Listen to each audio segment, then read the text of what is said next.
perspective Luzerne 2026. J'ai repris ici, vous avez les 3 performances environnementales, nutrition et bien-être animal, et puis la performance socio-économique.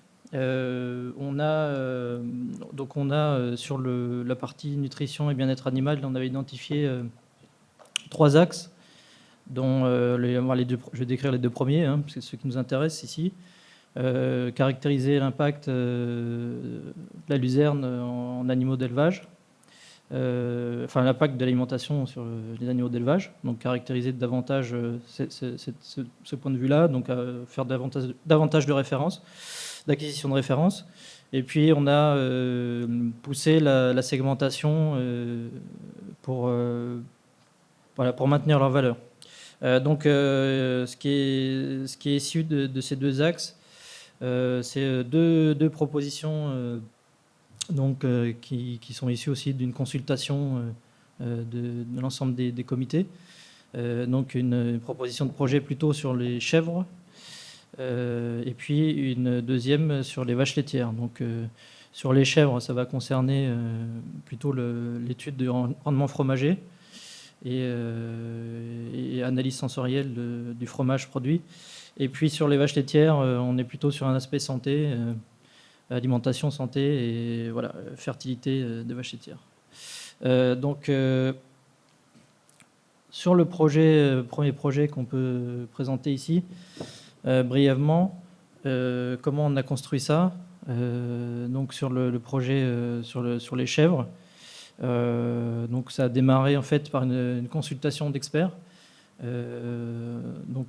D'experts caprins, puisqu'il y a un groupe national sur les caprins qui existe. Donc, on a pu les interroger. On a pu interroger des anciens experts chèvres, donc notamment à l'INRAE, à AgroParisTech également. Et ça nous a mené tout ça à faire une étude bibliographique un peu plus poussée. Regardez un peu la littérature sur le sujet.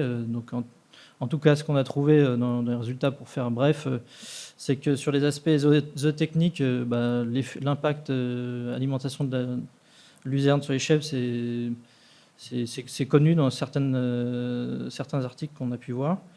Sur l'augmentation de la production laitière notamment et l'amélioration de la qualité du lait. Mais on n'a pas on a une limite quand on veut aller plus loin. Et quand on veut regarder un peu le rendement fromager, technologie laitière, on n'a pas de données. Il n'y a pas de données, il n'y a pas de référence existante là-dessus. Ça nous a poussé à essayer d'aller voir d'autres acteurs sur le terrain, comme des gens qui travaillent ces produits-là, comme la société, l'Institut Actalia. Et de fil en aiguille, donc on a créé un peu notre réseau de partenaires. Et au final, donc on a identifié plusieurs partenaires qui pourraient faire partie d'un projet où on irait chercher des références sur la partie zootechnique, mais aussi sur la partie qui nous intéresse, la partie agroalimentaire, la partie du fromage. Et entre les deux, la partie rendement fromager.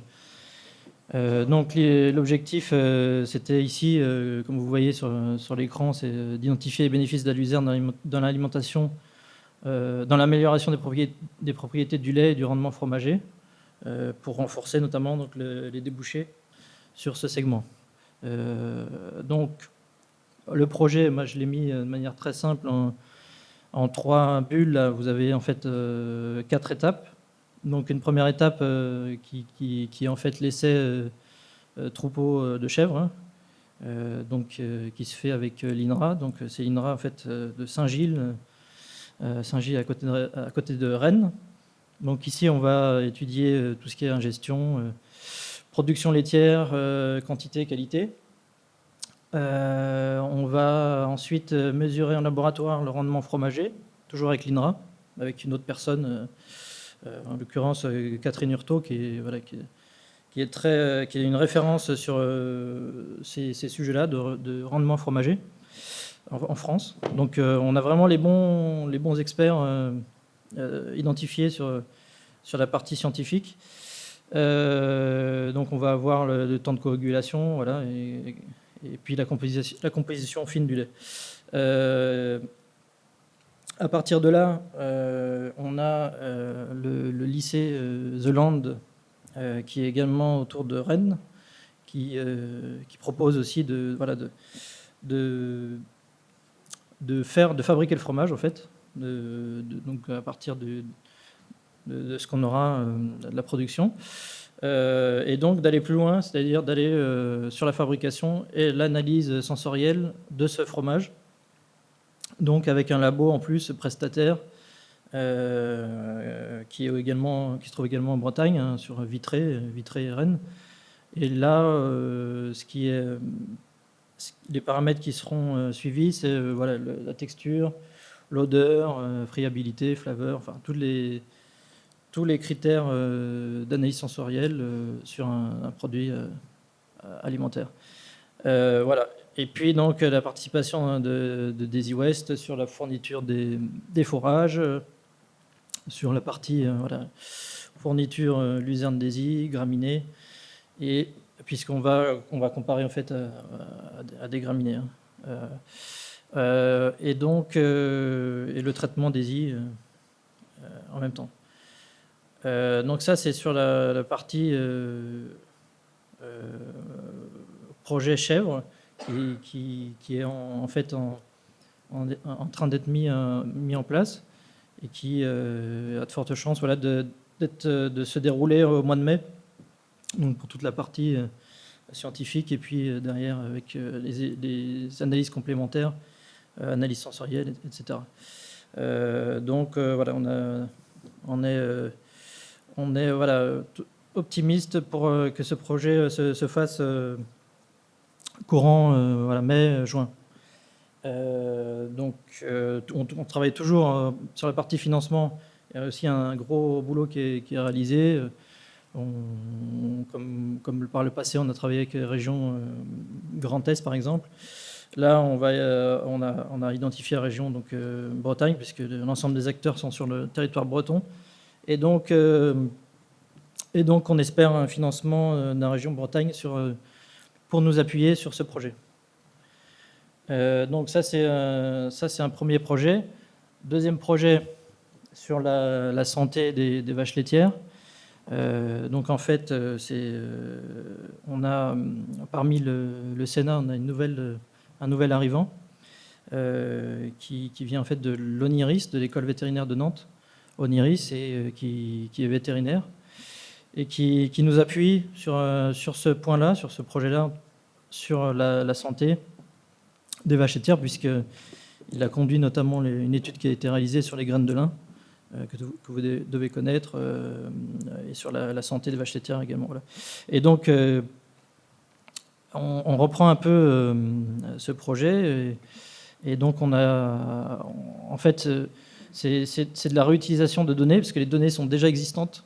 Donc on vient à une approche épidémiologique, on reprend des données qui existent, des contrôles laitiers. Donc les données dans les contrôles laitiers existent, et donc on réutilise ces données-là et on recoupe en fait avec les données de production Daisy West. Et donc ce qui nous amène à ensuite un traitement de données où on travaillerait avec un post-doctorant de l'ONIRIS qui nous ferait un peu l'analyse sur une période d'1 an. La proposition, voilà, c'est qu'il fasse l'analyse statistique, qui recoupe les données qui viennent donc des contrôles laitiers, tout ce qui va être production et puis performance et tous les critères de santé qu'on va rapporter et qu'on va croiser donc avec les données de vente du produit sur les mêmes périodes. En fait, on prend une même période et on recoupe ces données sur la même période. Voilà, en fait, on fait que reprendre des données qui existent, mais dans un but bien précis, c'est celui d'étudier l'impact de la luzerne sur la santé des troupeaux, des vaches laitières en l'occurrence. Donc ça, c'est un projet, un beau projet qui est à l'étude. Donc là, j'ai repris un sondage qui avait été fait dans l'étude Adéquation en 2018, où l'aspect santé revenait fortement chez les éleveurs, puisque 59% des éleveurs étaient intéressés sur ces effets santé de la luzerne.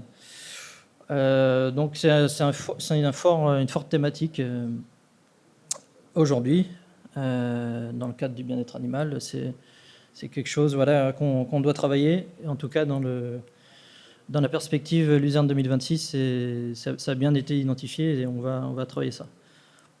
Voilà. Merci Baptiste pour Merci. cette présentation. Et en complément d'information, tu as parlé de l'école vétérinaire d'Oneris, qui est partenaire et qui collabore aussi aux travaux du comité du Sénat. Nous avons également l'IDEL, Nealia et Arvalis, qui nous permet aussi d'apporter des compétences et de centraliser aussi leur savoir-faire pour l'intérêt de la filière. Merci. Donc, effectivement, ça fait la 3e année de suite que je viens vous parler de cette thématique autour de l'intérêt de la luzerne potentiellement pour l'alimentation équine. Et au-delà de l'alimentation, ça va être pour la santé et pour la performance. Alors, en diapo d'introduction, j'ai mis celle-ci qui était la conclusion de l'année dernière. En conclusion de l'année dernière, on a vu que dans les premières étapes qui ont été conduites, on a montré que malgré ce qui était perçu au niveau des filières en France exclusivement, quand on passe les frontières, il n'y a pas cette crainte, même à des très grosses quantités quotidiennes de luzerne dans l'alimentation des chevaux, il n'y avait aucun problème d'un point de vue santé. On était à 6 kg par jour et les chevaux se portaient très bien. C'est une étude qu'on appelle une étude d'innocuité. Deuxièmement, quand on fait des tests d'appétence, ça marche extrêmement bien. Donc c'est très accepté par les chevaux, voire préféré. Amusez-vous à mettre un foin de prairie naturelle, un foin de luzerne l'un à côté de l'autre, il n'y a pas photo. Et ensuite, en termes de conclusion, on était arrivé à de premières preuves avec les données qu'on avait autour de l'intérêt pour la santé, notamment de l'écosystème gastro-intestinal, et restait des questions en suspens autour de l'intérêt pour au regard de certaines maladies, notamment des ulcères gastriques chez le cheval qui sont très prévalents, et l'intérêt pour la performance sportive. Donc là, aujourd'hui, je vais vous présenter les résultats des essais qui ont été conduits en 2020-2021, avec des focus sur les principales conclusions, autour principalement donc de la santé digestive et de la performance sportive chez le cheval. Alors, 2 essais ont été conduits dans cette période-là, des essais qui ont été faits par le consortium, donc entre la COP agricole des Ialis et l'Aptofield qui portait la partie recherche autour de la nutrition et de la santé. Et ça a été aidé par un programme France Agrimaire. Le premier essai portait autour de la question de l'intérêt de la luzerne pour la santé digestive chez le cheval, particulièrement. Il y avait 2 objectifs à cet essai. Le premier était de regarder si la distribution de luzerne en grande quantité dans les rations des chevaux permettait de limiter les ulcères gastriques. Les ulcères gastriques, c'est une maladie qui est extrêmement prévalente dans la population équine, a fortiori quand on est dans une population équine au travail et au travail intense. Et la première cause d'incidence de ces ulcères, c'est l'acidité ambiante. Donc, avec son fort pouvoir tampon, on faisait l'hypothèse que ça permettrait de réduire les problèmes d'ulcération au niveau gastrique. Et le deuxième point, c'était la santé, mais cette fois-ci au niveau intestinal. Quand on prend le tube digestif, on a un estomac, un intestin grêle, puis un gros intestin comme chez nous. C'est des monogastriques herbivores. Et quand on a des grandes quantités de céréales dans les rations, de ces chevaux, notamment au travail, on va avoir des déséquilibres dans l'écosystème qui habite le gros intestin, et derrière, ça mène à des dysfonctions digestives, voire santé, et notamment une inflammation qui peut être assez problématique. Et donc, pour répondre à ces questions-là, on a mis en place un essai qu'on appelle longitudinal, c'est-à-dire qu'on a suivi des individus sur une certaine période. Et ce qu'on a fait, c'est qu'on a pris des chevaux qui étaient en centre d'entraînement de trotteurs, puisque c'était assez facile en multicentrique, donc on s'est placé dans 4 centres, de recruter des chevaux qui cochaient toutes les cases de facteurs de risque très importants pour présenter des ulcères graves au niveau de l'estomac. Ces chevaux étaient recrutés, il fallait qu'ils soient tous nourris à peu près de la même manière, et à l'entraînement. Et donc à J0, ce qu'on a fait, c'est des gastroscopies sur tous ces chevaux-là. On a fait donc des endoscopies pour aller regarder l'intégrité des muqueuses. Et puis après, on a fait des lots homogènes.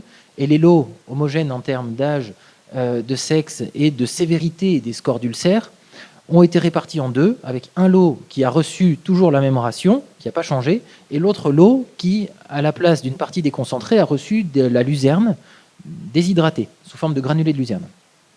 Et puis on a suivi ce qui se passait en refaisant des endoscopies au bout de 3 semaines et au bout de 6 semaines, comme ce qu'on a quand on a un programme médical classique. Alors, si je regarde un petit peu les rations, petit focus là-dessus, le régime contrôle, c'est ce qu'on a très classiquement en centre d'entraînement équin. On a du foin qui était laissé à volonté, et puis en parallèle, les chevaux recevaient entre 6 et 7 kg de granulés concentrés, riches en céréales, tous les jours.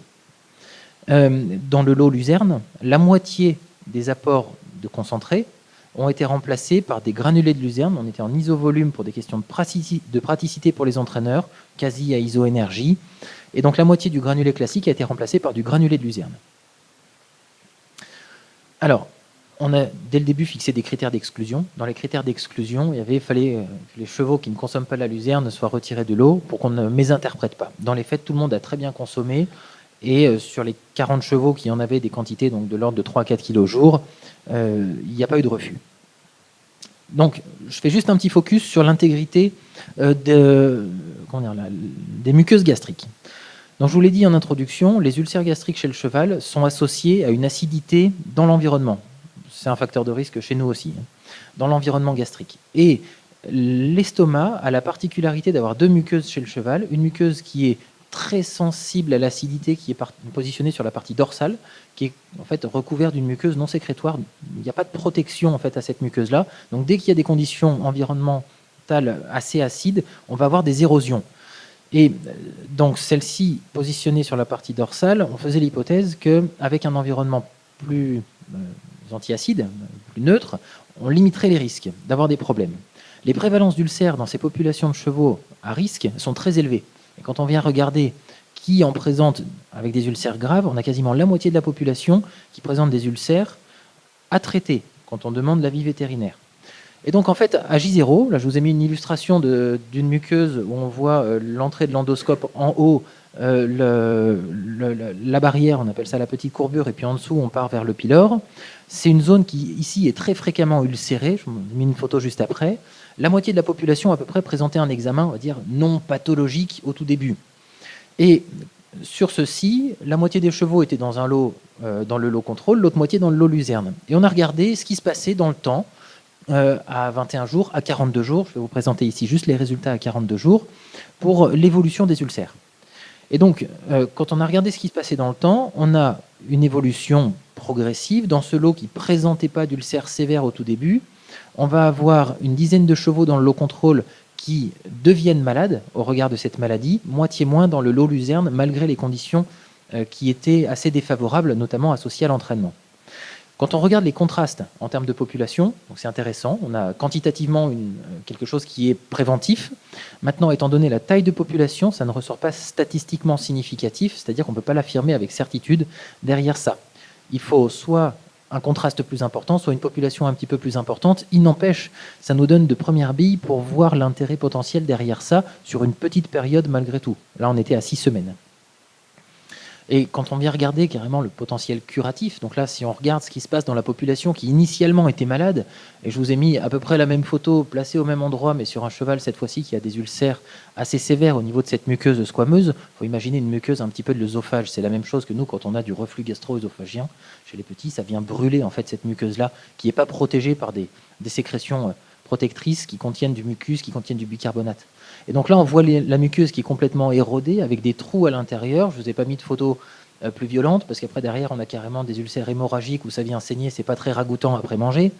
Et donc, dans cette population qui initialement était malade, on avait donc de la même manière moitié de chevaux qui étaient sur le lot contrôle, moitié de chevaux qui étaient sur le lot luzerne. Et de la même manière, on a une amélioration du score d'ulcère chez 2 fois plus de chevaux dans le lot qui recevait la luzerne, c'est-à-dire qu'il régresse en termes de score d'ulcère, ça s'améliore assez rapidement, à J21 puis à J42, ça tire vers le bon sens, mais la différence entre les deux lots avec cette taille d'échantillon n'était pas suffisamment contrastée pour avoir quelque chose qui ressorte avec certitude, on pourrait dire, significativement différent.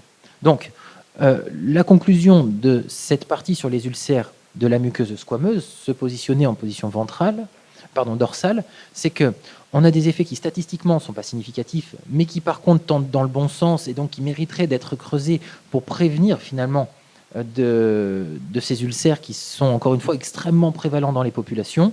Et puis ce qui peut expliquer le contraste un petit peu moins marqué que ce qui avait été vu dans d'autres études cliniques précédentes, c'est que là on s'est positionné volontairement sur des chevaux qui étaient en conditions réelles dans des situations dangereuses.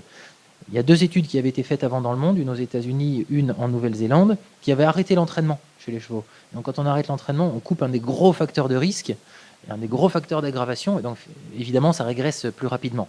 Volontairement, on s'est placé en situation assez défavorable, et malgré tout, on voit une amélioration assez importante. Donc c'est encourageant, et dans les perspectives justement, ça serait intéressant de regarder, donc pour confirmer ça, avec des échantillons peut-être un poil plus importants de chevaux déjà malades, puis regarder ce que ça pourrait donner potentiellement en mettant non plus du granulé, là on a fait ça pour des questions pratiques dans l'essai, mais peut-être du brin, parce qu'en le mettant en luzerne brun, ça permettrait probablement d'avoir un double effet tampon lié à la biochimie de la plante, mais également lié à l'ingestion un petit peu plus lente qui entraîne une mastication et donc une production de salive plus importante, et ça on peut attendre à ce qu'on ait derrière des effets bénéfiques un petit peu plus importants.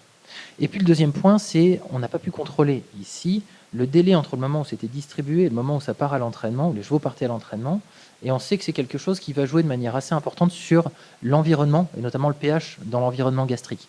Et donc avoir des recommandations autant autour du produit que du mode de distribution du produit jouera probablement de manière encore plus importante sur la protection au niveau gastrique. Donc ça, c'était pour les ulcères qui touchent la muqueuse d'en haut. La muqueuse, on va dire, qui ressemble à celle qu'on a nous dans l'œsophage. Puis après, derrière, le reste de la muqueuse, au niveau ventral chez les chevals, est tapissé par une muqueuse qu'on appelle glandulaire, qui est à l'origine de toutes les sécrétions gastriques. Des sécrétions qui vont être agressives, acides, on va avoir de l'acide chlorhydrique qui est sécrété à ce niveau-là. Puis après, derrière, on va avoir des enzymes digestives, mais également de quoi se protéger contre toutes ces sécrétions agressives pour les muqueuses. Donc, on va avoir du mucus, du bicarbonate, qui est sécrété à cet endroit-là. Et puis, quitte à aller regarder, faire une endoscopie, on a scoré les ulcères sur la muqueuse d'en haut, mais également sur la muqueuse d'en bas, qui est analogue à la nôtre. Nous, notre estomac est tapissé quasi intégralement de cette muqueuse-là. Et donc, on a regardé ce qui se passait sur des ulcères, mais qui cette fois-ci touchent plutôt la zone pylorique. Donc, on est en train d'arriver vers le duodénum, le tuyau qui part à droite après, c'est le début de l'intestin grêle. Ça, c'est des ulcères qui ont une origine qu'on ne connaît pas très bien et qu'on ne sait pas traiter aujourd'hui. Donc, c'est très embarrassant, parce que les ulcères de la muqueuse en haut, la muqueuse squameuse, on sait très bien les traiter en mettant des antiacides, en mettant de l'oméprazole, qui est un inhibiteur des sécrétions acides. Mais ceux-ci, on sait très mal les traiter. Les pronostics sont pas bons quand on met des traitements médicamenteux dessus. Et à notre grande surprise, donc on avait une prévalence qui était à peu près attendue dans la population, on est plutôt autour d'une quinzaine de pourcents, 15-20%, c'est ce qu'on a assez classiquement. La moitié des chevaux étaient dans le low control, l'autre dans le low luzerne. Et à notre grande surprise, on ne s'y attendait pas. Là, pour le coup, on a un effet bénéfique qui est extrêmement fort à la distribution de luzerne. La totalité des chevaux qui étaient sur le lot contrôle sont restés malades. La quasi-totalité des chevaux sur le lot luzerne ont guéri. Donc là, ça devient intéressant parce que finalement, on a quelque chose qu'on n'attendait pas. Et dans les stratégies de traitement aujourd'hui, il y a des stratégies de traitement pour limiter l'acidité ambiante qui va faire régresser l'inflammation au niveau de ces muqueuses-là. C'est quelque chose qui est fait. Mais également, on peut promouvoir certaines flores, certains micro-organismes d'intérêt pour combattre les pathogènes qui sont présents au niveau des muqueuses. Et là, dans les hypothèses qu'on fait, il y a effectivement cette voie-là, qui est une voie microbiologique, où en gros ça agirait comme quelque chose de préventif, voire de curatif, pour ces ulcères dont on a une perspective, enfin là, il y a une perspective assez intéressante parce qu'il n'y a pas de traitement. Et ça ne touche pas que les chevaux à l'entraînement, ça touche tous les chevaux, avec des prévalences équivalentes quasiment dans les clubs, dans les élevages, et dans les centres d'entraînement. Donc en gros, on a 15-20% de la population mondiale de chevaux qui vont être touchés par ça. Donc là, on a derrière quelque chose qui est assez enthousiasmant. Et donc dans nos conclusions, pour le coup, là, on peut le dire, il y a un effet curatif qui apparaît derrière cette distribution qui n'était pas forcément attendue initialement. C'est une bonne surprise. Et donc ça ouvre des perspectives assez importantes parce qu'il faut aller creuser, comprendre pourquoi ça marche. Encore une fois, c'est d'autant plus intéressant qu'on n'a pas de solution thérapeutique fiable aujourd'hui pour aller traiter ces ulcères-là. Donc vraiment, on est sur quelque chose où il y a un champ assez important ouvert derrière. Donc investiguer cette relation et la comprendre pour derrière administrer le plus correctement possible ou promouvoir le plus correctement possible l'utilisation de la luzerne au regard de cette maladie sera intéressant. Et puis, quitte à mettre en place un essai comme ça, on a continué pour regarder ce qui se passait au niveau non plus de la santé de l'estomac, mais un petit peu plus loin dans le tractus digestif, dans le gros intestin. Puisque le gros intestin, ça va être l'origine de la dégradation des fibres dans le tractus digestif équin, et donc ça va être le premier pourvoyeur d'énergie. Et quand on a des régimes qui sont riches en céréales, on va avoir une altération du fonctionnement de ce gros intestin, qui derrière peut entraîner une baisse de la digestibilité des fibres, certes, mais également des maladies associées. Et donc substituer une partie des concentrés riches en amidon par plutôt de la luzerne, on faisait l'hypothèse que ça jouerait très bénéfiquement et sur la digestion et potentiellement derrière sur d'autres marqueurs de la santé intestinale. Et donc on est allé investiguer en prélevant des fesses à J0, J21 et J42 ce qui se passait dans notre écosystème du gros intestin, en prenant le reflet de ce qu'on avait dans les fesses. On a regardé différentes choses. En microbiologie, on a regardé la structure des communautés bactériennes présentes, c'est-à-dire quelles sont les espèces bactériennes présentes. Puis après, derrière, on a regardé les conséquences sur l'environnement, en termes de pH, en termes de quantité d'eau présente. Puis après, l'activité de cet écosystème, est-ce qu'il fermente un petit peu plus efficacement, un petit peu moins efficacement. Et puis, enfin, on a regardé des marqueurs de la santé de notre écosystème du gros intestin, en allant regarder des marqueurs de l'inflammation, puisque quand on a un déséquilibre dans les communautés qui sont présentes au niveau du gros intestin, ça peut entraîner derrière une réponse immunitaire aberrante qui crée une inflammation locale. C'est la même chose que nous, quand on a une intoxication, on a un petit peu mal au ventre, voire très mal au ventre, et puis quand c'est une grosse intoxication, ça ne reste pas localisé au niveau du côlon, ça peut carrément diffuser, et on a les marqueurs complets de l'inflammation qui sont dans le rouge, on a le dos bloqué, et on est en forte inflammation. C'est un petit peu la même chose quand on crée une dysbiose, un déséquilibre des communautés bactériennes par l'alimentation. C'est même carrément la même chose. En termes de principe, on a une endotoxémie. Alors, on a regardé ce qui se passait sur différents paramètres. Je vais commencer par le pH. En termes de pH, ce qu'on a vu, c'est que le pH dans l'eau luzerne est resté stable dans les fesses. C'est-à-dire qu'on a créé une stabilité tout au long des 42 jours qui ne s'observait pas dans le lot qui recevait des grandes quantités de concentrés plus riches en céréales, où là, progressivement, on voit une acidose intestinale qui apparaît, qui s'installe et qui est pérenne. Donc, en gros, on a probablement une stabilité un petit peu plus importante dans le milieu. Puis, on est allé regarder les communautés bactériennes présentes. Alors, pour faire ça, on le fait de différentes manières. Là, je vous présente uniquement une manière qui s'appelle la métagénomique, c'est-à-dire qu'on a pris des fesses, on a extrait la totalité de l'ADN bactérien qui est présente dans ces fesses, on a des traitements pour aller extraire cet ADN, l'amplifier, puis après, derrière, le séquencer. Et en regardant les suites de séquences de base, on essaye de dire ça ressemble à telle espèce ou à telle espèce. On appelle ça des affiliations. Et en gros, on a regardé à quoi ressemblait la structure de nos fesses. Donc là, on a des grosses roues comme ça qui permettent de dire il y a tant de firmicutes, tant de Bacteroidetes, tant de spirochaètes. Surtout, ce qui est intéressant, c'est que on va regarder s'il y a des différences entre groupes. Fonctionnellement parlant, ça ne nous amène pas grand-chose. Donc derrière, on descend au niveau du genre, voire au niveau de l'espèce. Et donc j'ai fait juste un petit focus sur quelques genres qui sont des genres d'intérêt, qui ont bougé entre les deux régimes alimentaires. Et notamment, là, sur la diapositive à gauche, vous avez donc deux genres, des Butyvibrio et des Lacnospiracées. C'est des espèces bactériennes qui derrière portent des capacités d'utilisation des fibres et de production de certains métabolites d'intérêt. Par exemple, du butyrate, qui va jouer un rôle préventif pour la santé intestinale. Dans le lot contrôle, ça ne bouge pas. Dans le lot luzerne, quand on se met à introduire la luzerne à partir de J0, on voit progressivement les proportions de ces espèces-là qui montent. Et ça, c'est un signe de meilleure santé de notre écosystème, puisqu'elles sont particulièrement sensibles à des conditions légèrement acides ou perturbées.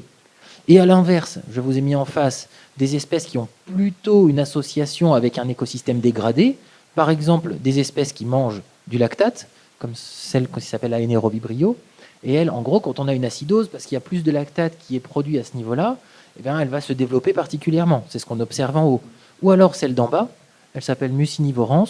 C'est une espèce, un genre bactérien qui mange le mucus. Et en gros, quand on crée des conditions défavorables dans l'environnement, elle se développe. Si elle mange le mucus, elle ne mange pas autre chose. Et donc petit à petit, on va avoir une altération de la barrière intestinale qui peut derrière conduire à des intoxications beaucoup plus fréquentes et une inflammation plus importante.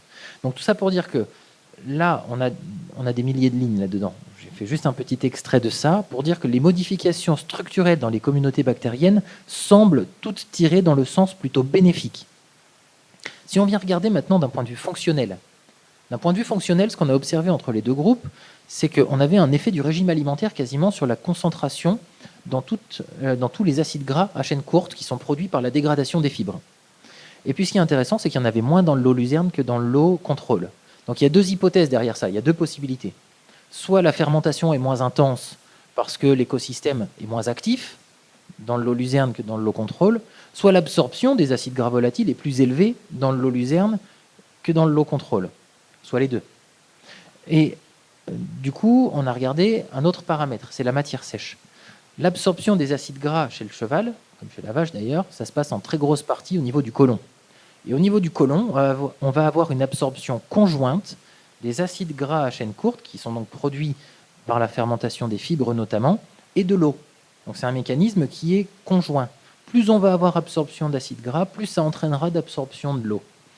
Et ce qu'on a observé, c'est que cette baisse de la concentration en acides gras dans le gros intestin des chevaux était associée à une matière sèche plus élevée. Donc en gros, on fait l'hypothèse qu'a priori, c'est lié à une meilleure absorption au niveau intestinal, qui sera confirmée derrière par des dosages au niveau sanguin de certains de ces métabolites-là. Et donc, on a un tableau qui est un tableau plutôt très intéressant sur tout le fonctionnement de l'écosystème du gros intestin, qui a l'air de tourner mieux, en conditions plus physiologiques. Maintenant, au niveau inflammation, on n'a pas vu de différence qui soit des différences statistiques entre les deux groupes, malheureusement.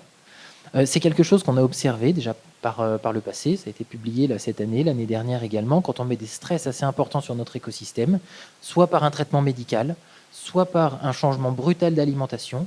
Là, les changements ont été doux, progressifs, et sur une durée pas très longue, et donc c'est probablement pour ça qu'on n'est pas encore allé jusqu'à l'inflammation intestinale, qui pourtant est observée dans de très grandes fréquences sur les centres d'entraînement. Ce qui se traduit au passage, dans ces centres d'entraînement, par des douleurs au niveau abdominal extrêmement fortes, et également par des chevaux qui souvent sont infiltrés au niveau du dos. Ce que je vous disais, quand on a un déséquilibre au niveau intestinal, ça diffuse l'inflammation. C'est comme chez nous, on va avoir le dos qui est bloqué. Souvent, ce n'est pas un problème ostéo-articulaire, c'est un problème purement digestif. Et donc, substituer une fraction des concentrés classiques riches en amidon par des concentrés qui seraient plus riches en fibres résoudrait très probablement le problème quasi systématiquement.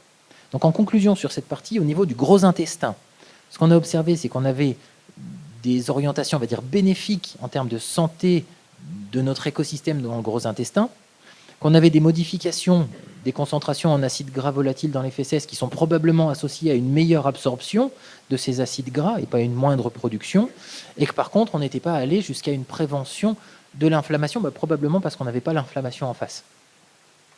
Et en termes de perspective, ce sera intéressant de confirmer la meilleure activité et la meilleure santé de notre écosystème par le dosage des acides gras dans le sang. C'est ce qu'on est en train de regarder là actuellement.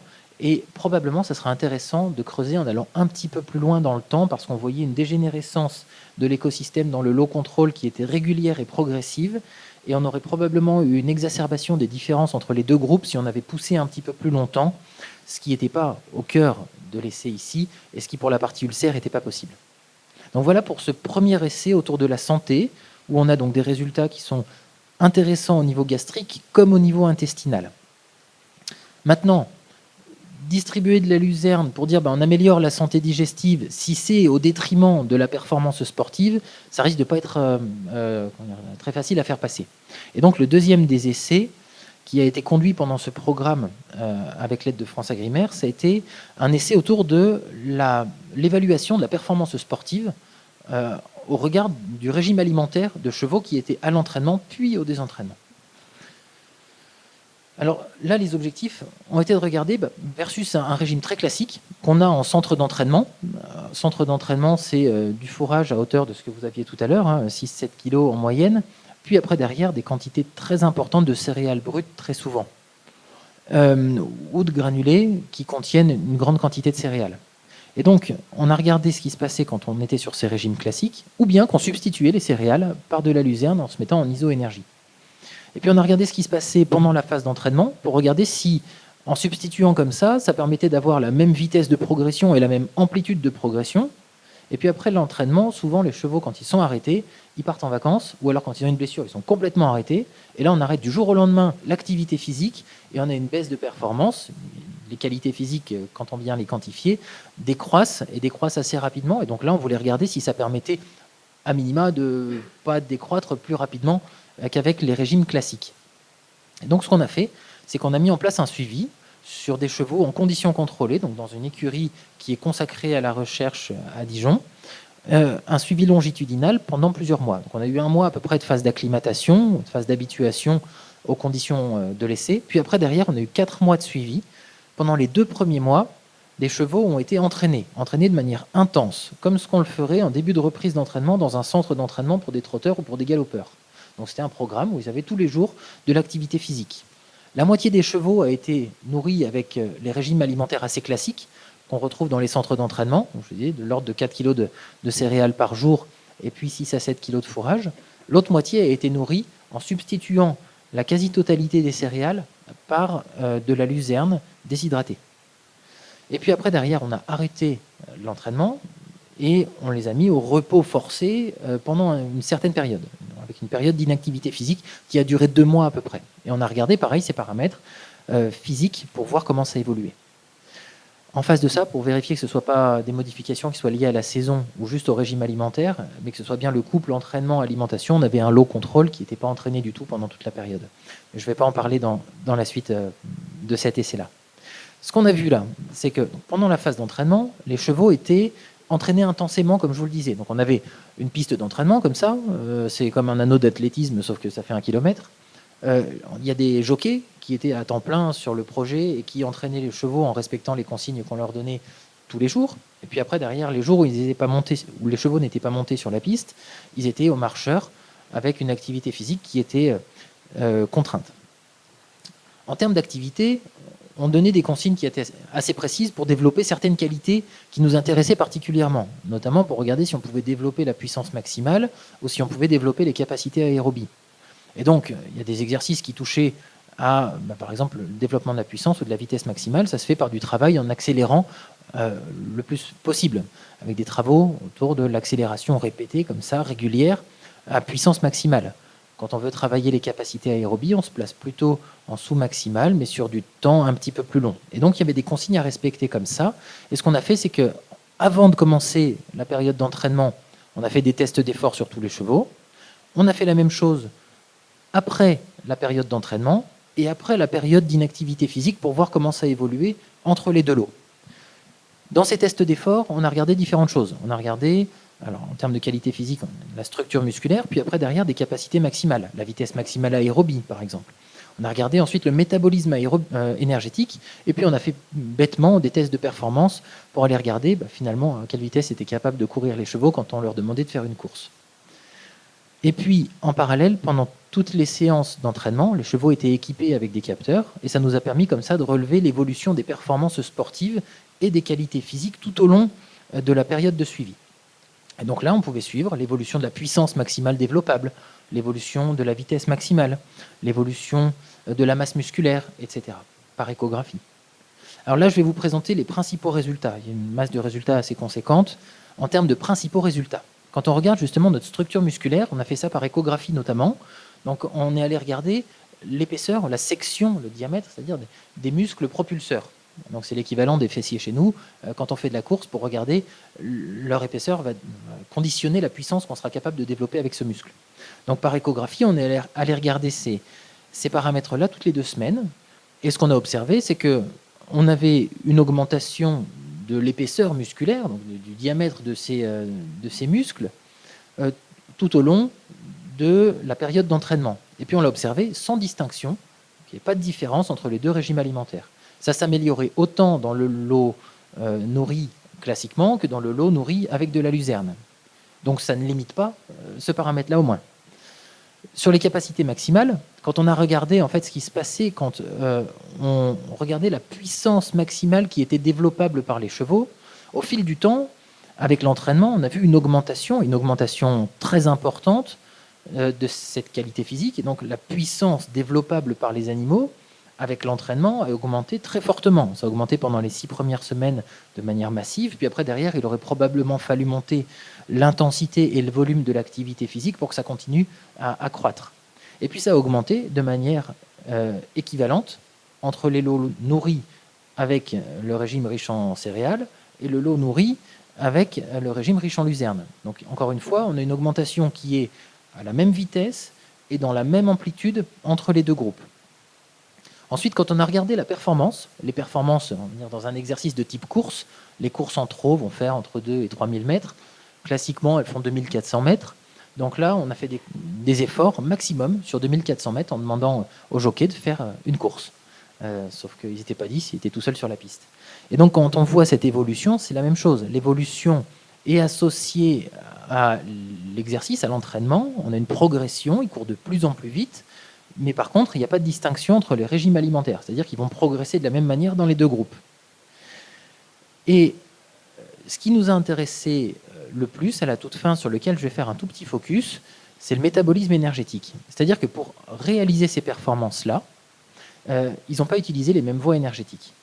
Et donc, pour aller regarder ce qui se passait, les chevaux, pendant les efforts qu'on a fait, les tests d'efforts qu'on a fait au début et à la fin des séances d'entraînement, on les a équipés avec plein de capteurs, et notamment on les a équipés avec un masque comme celui-ci, qui permet de mesurer les échanges gazeux. C'est la même chose que ce qu'on fait nous quand on fait un test d'effort. On va chez le cardiologue faire un test d'effort, ou bien quand on fait quelque chose pour la performance sportive, pour évaluer notre VO2 maximal par exemple, on utilise la même chose. C'est pas gros comme ça, c'est un petit peu plus petit, et puis les turbines au milieu sont 10 fois plus petites. Chez le cheval, on a un volume pulmonaire qui est tel qu'on est obligé d'avoir 2 turbines avec une section 10 fois plus grosse. Et donc en fait, à chaque cycle ventilatoire, chaque cycle respiratoire, là, on a une partie de l'air qui passe par ces turbines. Et donc en fonction du nombre de tours, on en déduit la quantité d'air qui est passée dans un sens, puis après derrière dans l'autre sens quand les ailettes tournent en sens inverse. Et puis surtout, il y a une petite fraction de l'air expiré qui passe par les tuyaux là, qui va à un analyseur de gaz. C'est un analyseur de gaz qui nous permet derrière d'en déduire, c'est le même qu'en humaine, la quantité d'oxygène qui est consommée et la quantité de CO2 qui est produite. Donc, les chevaux, pendant les tests d'effort, au début et à la fin de la période d'entraînement, étaient équipés avec ça. Et on a fait des tests d'effort, on appelle ça maximum incrémentaux continu. C'est-à-dire qu'on monte progressivement l'intensité jusqu'à ne plus arriver à supporter cette vitesse-là. C'est le test du Luc Léger ou du bip bip pour ceux qui ont fait du sport et qui cherchaient à avoir leur VMA. Donc, en gros, des tests où on va rechercher la vitesse maximale aérobie. Ce qui, petite parenthèse, nous a intéressé, c'est qu'en fait, les cellules musculaires ne vont pas tourner sur les mêmes substrats énergétiques. Je m'excuse, il y a une toute petite parenthèse physiologique derrière. Pour faire tourner une cellule musculaire, c'est la même chose chez vous ou chez le cheval, on va avoir différents substrats énergétiques potentiels. Et donc, on va pouvoir utiliser en présence d'oxygène, on appelle ça en aérobie, différents substrats. Quand on a présence d'oxygène dans notre cellule musculaire, le cheval il est particulièrement bon pour avoir un métabolisme énergétique aérobie très très fort, plus que nous, beaucoup plus que nous. C'est-à-dire qu'il se met en marche d'un point de vue aérobique beaucoup plus rapidement. Donc celui-là, il est exacerbé. Donc en substrat énergétique, on peut utiliser le glucose. Il provient des sucres, il est dégradé, notamment il provient de l'amidon en très grande quantité. Quand on donne des céréales, c'est hydrolysé au niveau de l'intestin grêle. Le glucose est absorbé, passe dans le sang et vient au niveau cellulaire servir de substrat énergétique. Et quand le glucose est utilisé, il est découpé. Le glucose, c'est un sucre, c'est 6. Il est découpé et ça va nous faire du pyruvate plus de l'acide. Et après, derrière le pyruvate, il y a un équilibre avec le lactate. Donc quand on utilise la glycolyse, on retrouve du lactate dans le sang en un peu plus grande quantité. Et le pyruvate, en présence d'oxygène, dans les petites usines qu'on appelle les mitochondries, va faire tourner le cycle de Krebs et produire beaucoup d'énergie. Premier substrat, du coup, c'est le glucose. Deuxième substrat potentiel, c'est les lipides. Et puis le troisième substrat potentiel, qui chez les herbivores est le premier, chez l'homme on l'oublie souvent, et donc dans les sciences du sport, on l'omet assez régulièrement, quoique on s'y intéresse un petit peu, là on démarre un doctorat justement sur l'intérêt de la fibrolyse pour le sportif, et notamment pour le sportif humain. Donc on y vient petit à petit, on est un peu herbivore nous aussi. Chez le cheval, comme chez les vaches d'ailleurs, on n'y pense pas trop, mais l'acétate, c'est le premier des substrats énergétiques pour faire tourner nos cellules musculaires. Quand on dit herbivore, ça veut dire mange de l'herbe, mais ça veut surtout dire la valorise très très bien, la dégrade bien, en tire beaucoup d'énergie, et cette énergie, elle vient faire tourner nos cellules, et notamment nos cellules musculaires. Donc on a 3 substrats énergétiques potentiels. Le glucose, les lipides, et les produits de la dégradation des fibres par les micro-organismes qui sont présents au niveau du tractus digestif, dont je vous disais tout à l'heure, attention, quand l'écosystème ne tourne pas bien, et ben là on a une altération parce qu'on produit un petit peu moins de ces acides gras. Si on digère moins bien, on a moins d'énergie qui est disponible. Et donc, on ne va pas trop parler des lipides ici. Il y a 2 substrats majeurs. Quand on fait des efforts qui sont des efforts de moins de 20 à 30 minutes chez le cheval, ça va être le glucose et l'acétate. Plus je vais utiliser le glucose, moins j'utiliserai l'acétate. Et inversement, plus j'ai d'acétate disponible, donc plus j'ai une fibrolyse qui est efficace, moins je serai obligé d'utiliser le glucose. Ça, c'est traduit comme ça. Quand on vient regarder notre VO2, c'est-à-dire la quantité d'oxygène consommée par notre cheval, là, je vous ai présenté la quantité d'oxygène pour se déplacer. On appelle ça l'économie de course. Alors, avant et après l'entraînement, on a la même. C'est-à-dire que quel que soit le régime alimentaire, ça coûte autant d'oxygène de se déplacer à une certaine vitesse. Par contre, quand on vient regarder la quantité de CO2 qui est produite, là, ça devient intéressant parce qu'en fait, quand on utilise plus les céréales, quand on mobilise plus de glucose, on a une acidification plus importante au niveau cellulaire et il faut éliminer cet acide, ces protons, et ça s'élimine notamment en produisant plus de CO2. Et donc, ce qui a été observé, c'est qu'on avait une augmentation de la quantité de CO2 qui était produite au niveau respiratoire. Et ça, c'est un reflet d'une acidification plus marquée. On parle d'acidose métabolique, d'une acidification plus marquée au niveau musculaire. Ça veut dire qu'en gros, on était plus en zone de fatigue. Et en gros, on a atteint plus rapidement le palier de fatigue quand on est nourri avec le régime classique que quand on est nourri avec un régime riche en fibres. C'est ça ce que ça traduit. On retarde artificiellement le seuil d'incidence de la fatigue musculaire. Donc là, ça devient intéressant, même au-delà d'un point de vue pas progressé, progression équivalente, on a même derrière, avec un switch de ce métabolisme énergétique, une amélioration potentielle de certaines qualités physiques. Donc en conclusion sur cette partie-là, sur la performance sportive, on a une vitesse d'évolution des performances qui a été la même dans les 2 groupes, on a une amplitude de la performance, de l'amélioration qui a été la même dans les 2 groupes, et puis on a un métabolisme énergétique qui a été plus intéressant qui derrière retarde probablement le seuil d'apparition de l'acidose métabolique. Et puis en termes de perspective, ça sera intéressant d'aller le confirmer ça en se mettant sur des lots un petit peu plus grands, peut-être sur des grands athlètes, pour aller regarder ces modifications-là également. Et donc je vous disais, il y a un doctorat qui démarre là-dessus, on a ça notamment en termes de questions.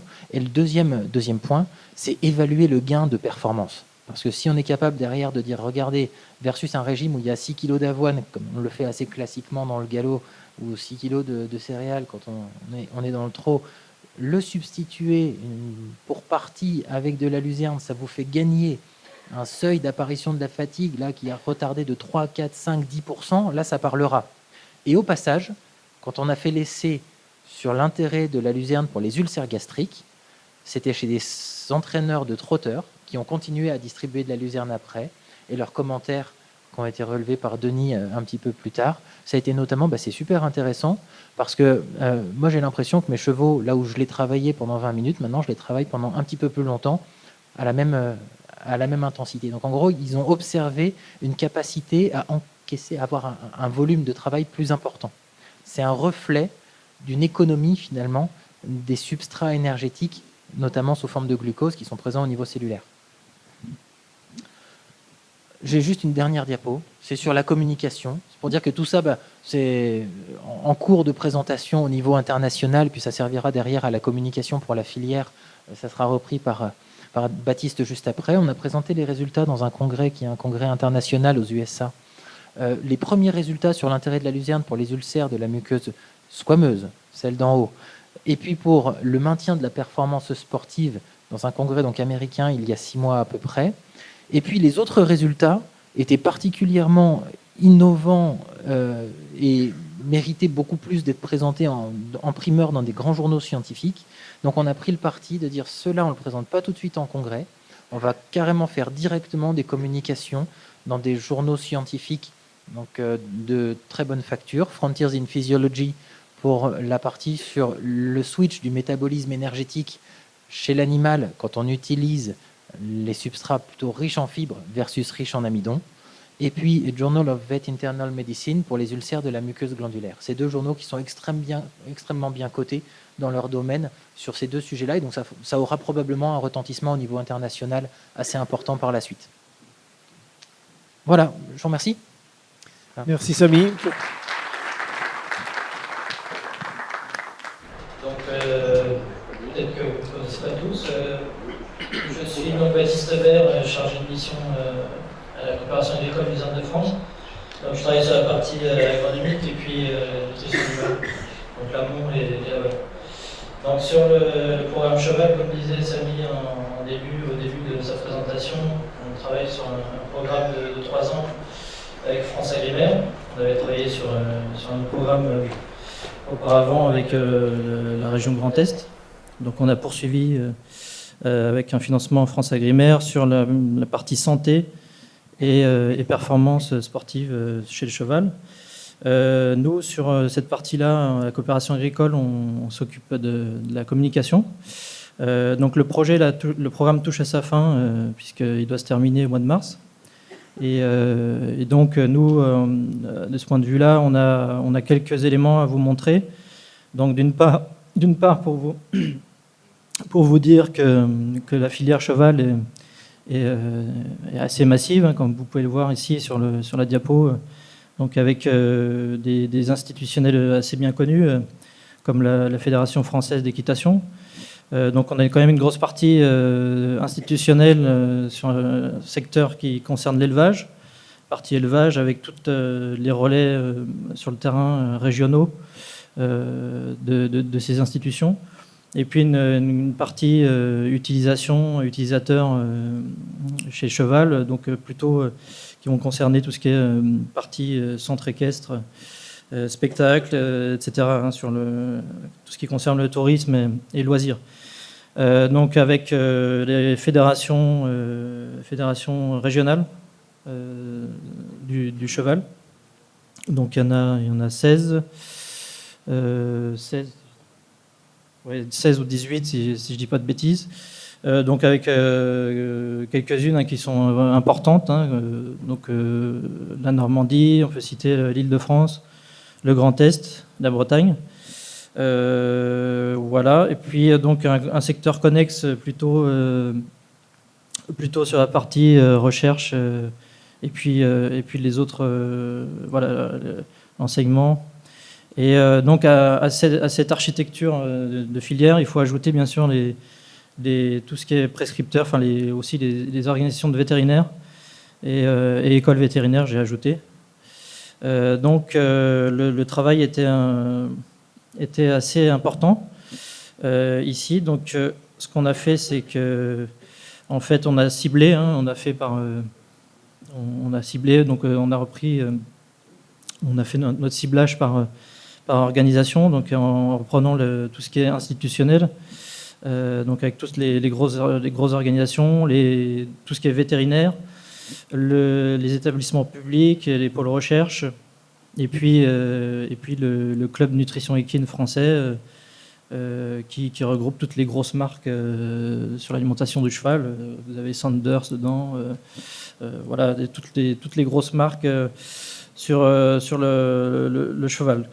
Donc sur les organisations institutionnelles pour voir un peu les différents secteurs, puisqu'on a un secteur c'est découpé en fait en courses, sport, loisirs et travail. Viande, on s'en occupe pas trop, mais sur la partie course, c'est plutôt le France Gallo.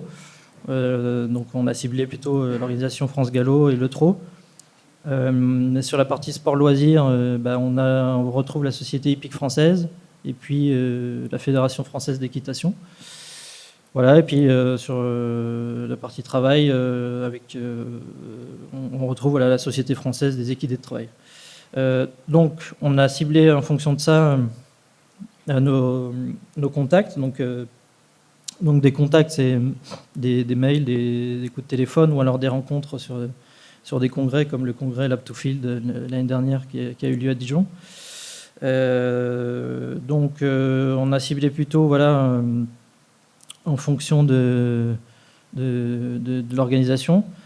Et derrière, donc, il y a des mails qui sont envoyés, des contacts téléphoniques qui sont faits, on partage, on diffuse des fiches techniques qu'on a réalisées et on propose aussi d'intervenir dans des réunions si possible. Voilà.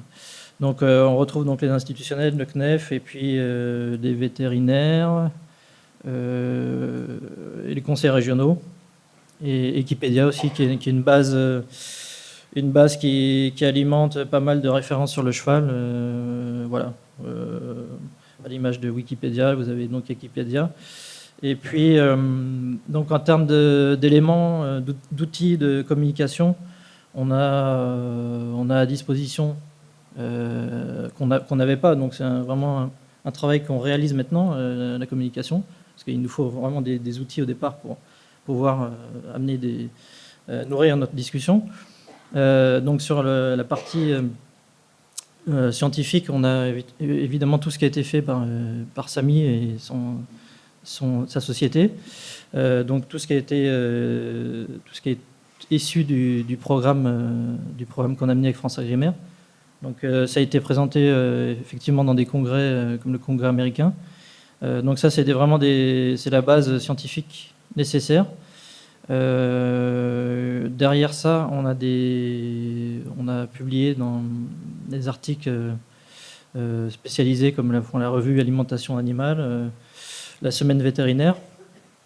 Voilà, on a tout ce qui est retombé dans la presse des différentes conférences de presse qu'on a pu faire. Donc ça, ça a été repris dans la presse et c'est aussi très bénéfique pour diffuser l'information.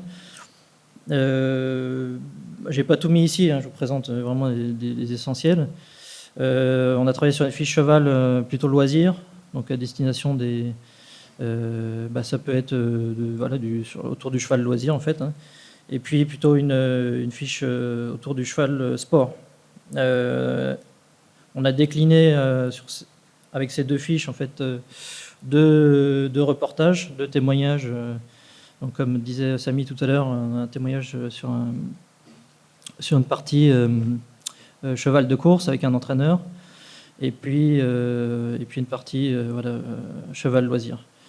Donc ça, c'est des épisodes que vous pouvez retrouver sur notre chaîne YouTube et qu'on a diffusé sur les réseaux et qui sont assez intéressants à visionner parce que en quelques minutes, ça donne des éléments importants sur l'alimentation du cheval et les effets de l'alimentation avec la luzerne. Les conférences de presse, donc là, on a réalisé plusieurs, dont deux importantes qui reprennent un peu les travaux du programme cheval. Donc ça, c'est toujours des bons supports pour communiquer avec les institutionnels, avec les vétérinaires, par exemple, puisque là-dedans, on va retrouver toutes les parties présentation, comme a pu faire Samy tout à l'heure, donc avec vraiment du détail. Et puis, donc, au final, vous pouvez retrouver tous ces contenus téléchargeables. Donc, on diffuse aussi toute cette partie-là, donc qui reprend les articles scientifiques, les fiches techniques, les reportages sur notre site luzerne.org. Voilà. Donc sur la partie communication, il y a bien sûr d'autres outils qu'on est en train de mettre sur pied, des fiches techniques un peu plus qui vont donner des résultats synthétiques du programme cheval. Donc ça, c'est des choses qui sont encore en construction. Et bien sûr, la communication va aussi perdurer au-delà du programme. C'est bien sûr réutiliser tous ces outils, mais ça va aller assez loin dans le temps. Donc voilà, il y a encore un effort à faire de ce point de vue-là, sur être présent dans les réseaux et dans les congrès. On aurait aimé faire bien plus de congrès, étant donné les conditions sanitaires, beaucoup ont été annulés, donc c'était assez compliqué. Voilà. Donc sur la partie communication, je pense que j'en ai terminé. Ok, merci Baptiste. S'il y a des questions sur la partie sur recherche. La présentation de Samy, s'il y a des questions particulières, n'hésitez pas, c'est le moment.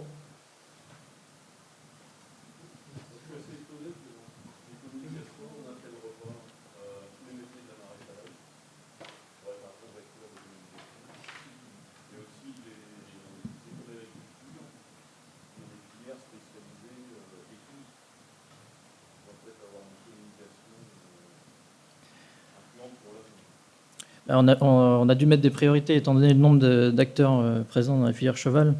Au départ, on était parti, pour tout vous dire, sur les fédérations régionales, vraiment sur chaque région. Et bon, c'est vraiment des acteurs de terrain qui sont avec les associations équines dans différents secteurs. Ça peut être l'élevage, le loisir, bon, le sport. Et on a quand même priorisé sur les institutionnels, les organisations institutionnelles qui vont se faire le relais elles-mêmes dans les petites institutions dans les régions. Mais les écoles vétérinaires, oui, on les a pris en compte, par exemple, les écoles agricoles un petit peu moins peut-être, mais sur les écoles vétérinaires, c'est prévu, en tout cas toute la partie enseignement, il y a un gros effort à faire aussi. D'autres questions? Didier? Toutes ces études étaient censées déboucher sur une augmentation exponentielle. Oui, l'objectif initial de toutes ces études, avec toi, Samy, puis, voilà, c'était de dire aujourd'hui, les chevaux en France ne consomment pas assez de luzerne par rapport à ce qu'ils devraient. Le but de l'étude, c'était de montrer que c'était important pour l'élevage équin de consommer de la luzerne. Est-ce qu'on a un frémissement de la consommation? Est-ce qu'on a des perspectives? Alors, moi, je n'ai pas les données chiffrées, c'est pas notre métier de faire ça. Par contre, je ne sais pas si vous en avez soit côté des Ialis, soit dans d'autres structures pour répondre. Alors, moi, je peux donner ma perception sur le terrain, c'est qu'effectivement, en quelques années, on voit une augmentation de l'utilisation, mais qui n'est pas quantifiable. Moi, je peux pas te dire, aujourd'hui, on a une augmentation de 3%, de 5%, de 10%. Mais dans des endroits où on n'en avait jamais vu il y a 5 ans, aujourd'hui, il y a de plus en plus d'utilisation de luzerne. Et après, derrière, il y a d'autres questions, notamment la question de la mettre à disposition pour que ce soit facilement accessible. Mais je laisse Didier répondre. Non, pardon, je croyais que vous vouliez répondre. Excuse-moi. Est-ce qu'il y a d'autres questions? C'est bon? On a parti sur la présentation cheval. Ok, je vous remercie. Donc.